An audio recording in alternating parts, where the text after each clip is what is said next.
Hello everyone, সবাই কেমন আছো? আশা করি অনেক ভালো আছো। আমিও অনেক ভালো আছি। যে হারে প্রচণ্ড গরম পড়েছে, দেখো কি অবস্থা হয়েছে মুখের। আমাকে তো প্রতিদিনই প্রায় রোদে বেরোতেই হয় কাজের জন্য। সব সময় ফেসিয়াল করা তো সম্ভব নয়, তাতে অনেক খরচ সাপেক্ষও হয়ে যায়।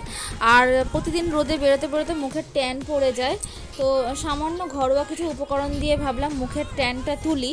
আর যেহেতু আমি টক দই খেতে এবং মুখে লাগাতে ভালোই বাসি, আর তোমরা থাম্বনেল দেখে বুঝতেই পেরেছো আজকে কি নিয়ে আমি ভিডিও করতে চলেছি। হ্যাঁ, একদম ঠিকই ধরেছো, আমি টক দই দিয়ে একটা ফেসিয়াল করব। আজকে ছুটিও আছে, ভাবলাম ফেসিয়ালটা করতে করতে তোমাদের সাথে আমি ভিডিওটা একটু শেয়ার করব। আর তার সাথে আমি অনেক দিদিকেই দেখেছি ভিডিও বানায় টক দই দিয়ে, তো সেইগুলো দেখে দেখেই আমি করেছি। তো দেখা যাক কি হয়। তোমরা ভিডিওটা দেখো, এনজয় করো। এবং তার সাথে আমার কিছু বলার আছে, সেটা হচ্ছে এর আগের একটা ভিডিও, আমি একটা নাচের ভিডিও আমি পোস্ট করেছিলাম। সেটা আমি জিজ্ঞেস করেছিলাম তোমরা যদি এটা কোথায় আমি নাচছি সেটা বলতে পারো, তাহলে আমি নামটা অ্যানাউন্স করব। তার মধ্যে রবির 17 বাগান বিলাস আর মৌসুমীর ঘরকন্যা দিদি বলেছো যে আমি সোনাঝুরি মাঠে নাচছি। একদমই ঠিক বলেছো। এছাড়া আমি এই কয়েকদিনের মধ্যে যেভাবে অসুস্থ হয়ে গেছিলাম, আর তোমরা আমার পাশে যেভাবে দাঁড়িয়েছো, সত্যি আমার কিছু বলার নেই। শুধুমাত্র তাদের নামগুলোই বলার দরকার।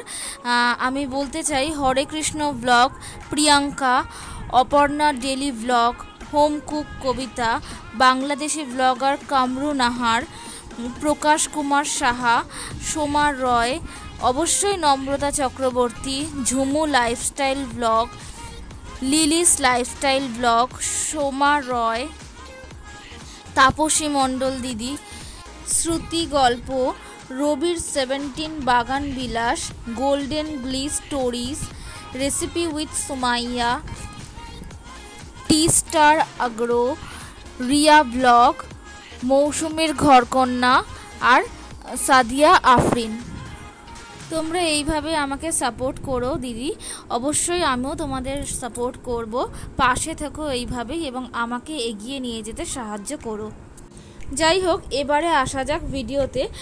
প্রথমে আমি মুখটা আমি ফেস ওয়াশও করিনি, আমি জাস্ট মুখটা প্লেন জলে ধুয়ে, তোমাদের এখানে ভিডিওতে তো আমি স্ক্রিনে দিয়েই দিয়েছি, মেনশন করেই দিয়েছি কী কী ইনগ্রিডিয়েন্টস দিয়ে আমি ক্লিনজারটা বানিয়েছি। প্রত্যেকটা জিনিসে আমি 5 মিনিট করেই করেছি, বেশি ঘষাঘষি করতে যায়নি, কারণ এই ফার্স্ট টাইম করছি আমি এটা।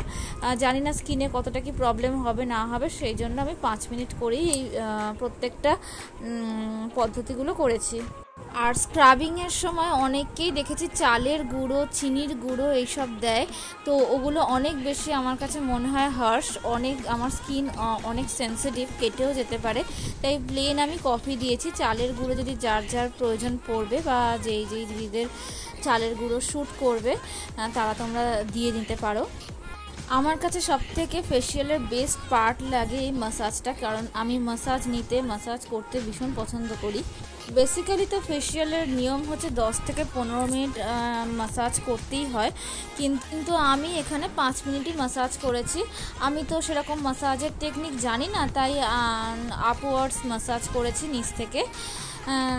তো এইভাবে মাসাজ করার পরে, আর হ্যাঁ, তার সাথে আমি কিন্তু জলের সাথে কিছুটা বরফ নিয়ে নিয়েছিলাম।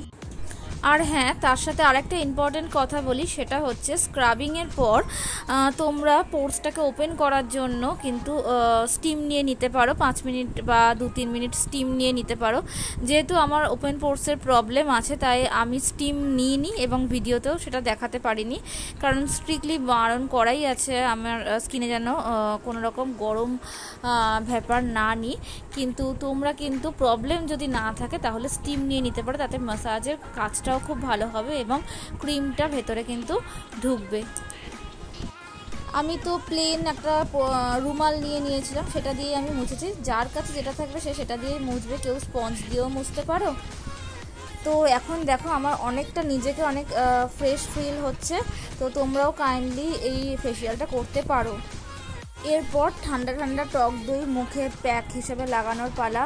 ভীষণ ভালো লাগবে, তোমরা একবার এই ফেসিয়ালটা তোমরা করতে পারো, ভীষণ ফ্রেশ ফিল হবে। আর এটা করে কিন্তু অবশ্যই আমাকে কমেন্ট করে জানাবে তোমাদের ফেসিয়ালটা করে কেমন লাগলো, তাতে আমার অনেক বেশি মোটিভেট হবে। এই প্যাকটা লাগিয়ে মোটামুটি 15 থেকে 20 মিনিটের মতো আমি রেখেছিলাম। তাতে যতটা শুকানোর শুকিয়ে গেছে, তোমরা বুঝতেই পারছো আমার কতটা আরাম ফিল হচ্ছে। যাই হোক, আমার 15 থেকে 20 মিনিটের মধ্যে পুরোটা কিন্তু শুকায়নি, কিন্তু যতটা শুকানোর শুকিয়েছে ততটাই আমি রেখেছিলাম। তোমরা চাইলে এর বেশি হয়তো রাখতে পারো, তবে না রাখাই ভালো, তবে এর কমও রেখো না। যাই হোক, এটা ভালো করে শুকিয়ে নেওয়ার পরে আমি জাস্ট হালকা হাতে একটু জল দিয়ে ম্যাসাজ করে ধুয়ে নিয়েছিলাম।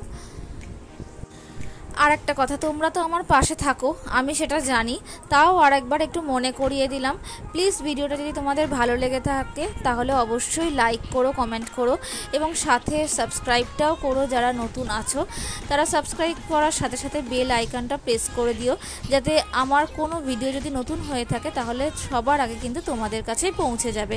তোমরা পাশে থাকা মানে আমার মনে হয় আমার অনেকটা এগিয়ে যাওয়া। নর্মালি এটা আমি মুছে দেওয়ার পরে দেখো কতটা আমাকে ফ্রেশ লাগছে। আমার কিছুটা হলেও মনে হয় ট্যানটা রিমুভ হয়েছে। এর বেশি আর আমি কিছু করিনি।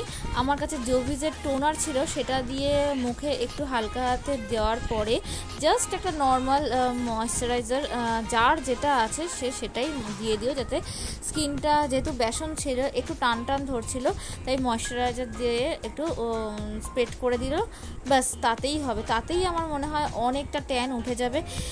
তো তোমরা প্লিজ ভিডিওটা দেখে বলো এবং অবশ্যই ফেসিয়ালটা করে বলো আমাকে কেমন লাগছে। ভালো হলেও জানাবে এবং খারাপ হলেও জানাবে, তাতে আমি অনেক বেশি মোটিভেট হব।